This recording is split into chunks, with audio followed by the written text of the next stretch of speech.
Assalamualaikum warahmatullahi wabarakatuh. Selamat datang di channel Psikologistik ID, membahas seputar kajian-kajian psikologi. Bersama saya, Fahmi, mahasiswa UIN Wali Songo, Semarang.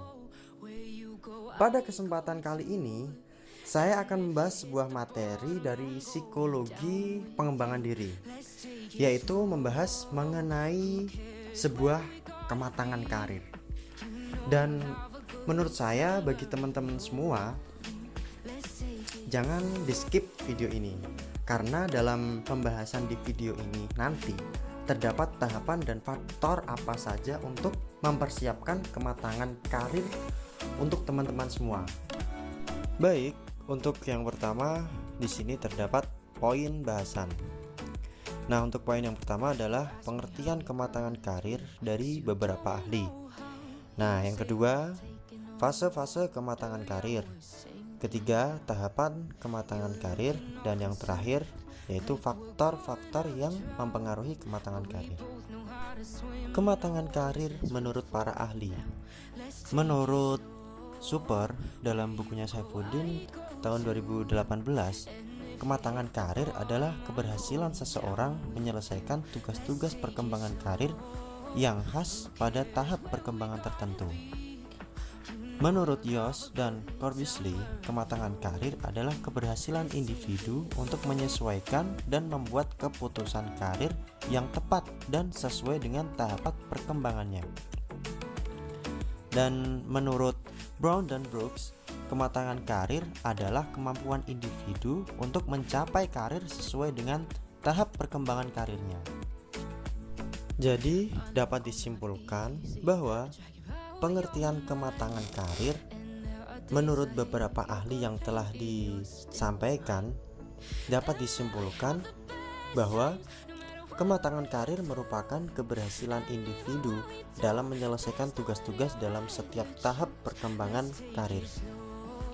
Oke, next selanjutnya yaitu poin kedua. Poin kedua di sini akan menjelaskan fase kematangan karir.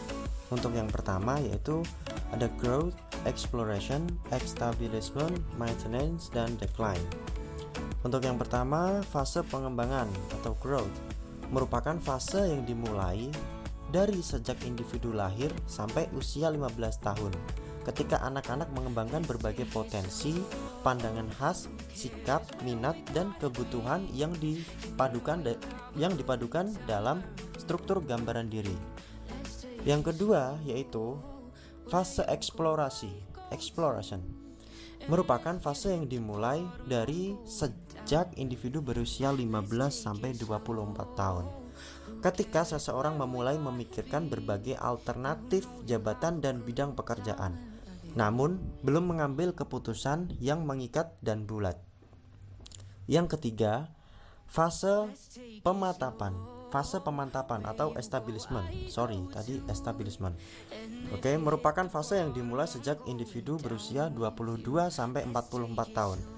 Dengan ciri-ciri usaha tekun untuk memantapkan diri melalui seluk-beluk pengalaman selama menjalani karir tertentu.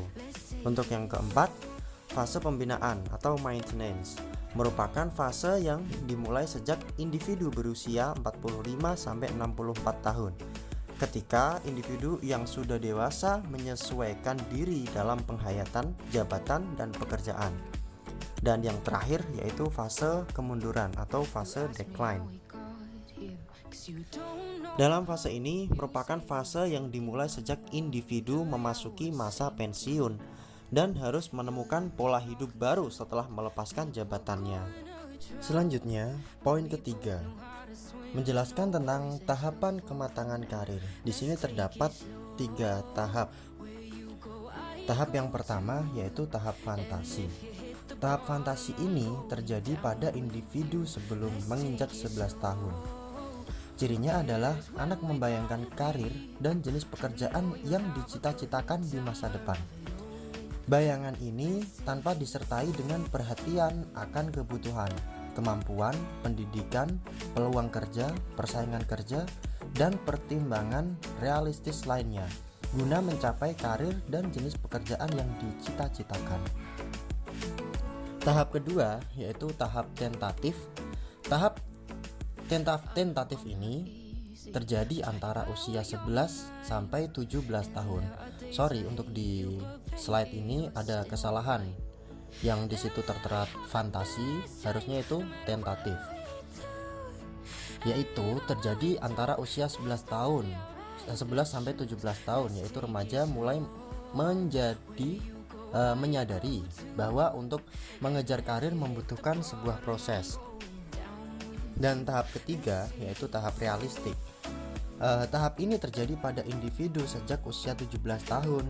Pada tahap ini individu telah mempertimbangkan studi lanjut dan karir dengan pertimbangan yang sangat kompleks. Oke, selanjutnya dalam poin 4 ini akan membahas faktor apa saja untuk mendorong kematangan karir.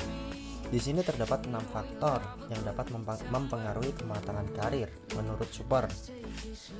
Dan untuk yang pertama yaitu faktor educational level, yaitu tingkat pendidikan mempengaruhi kematangan karir individu. Semakin tinggi tingkat pendidikan, maka semakin tinggi pula tingkat kematangan karir yang dimiliki individu. Untuk yang kedua yaitu race ethnicity, yaitu kelompok minoritas sering dikaitkan dengan kematangan karir yang rendah yang berhubungan dengan orang tua.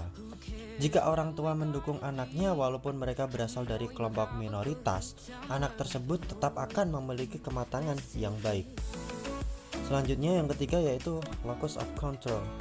Individu yang memiliki locus of control internal yang baik akan memiliki kematangan karir yang baik juga.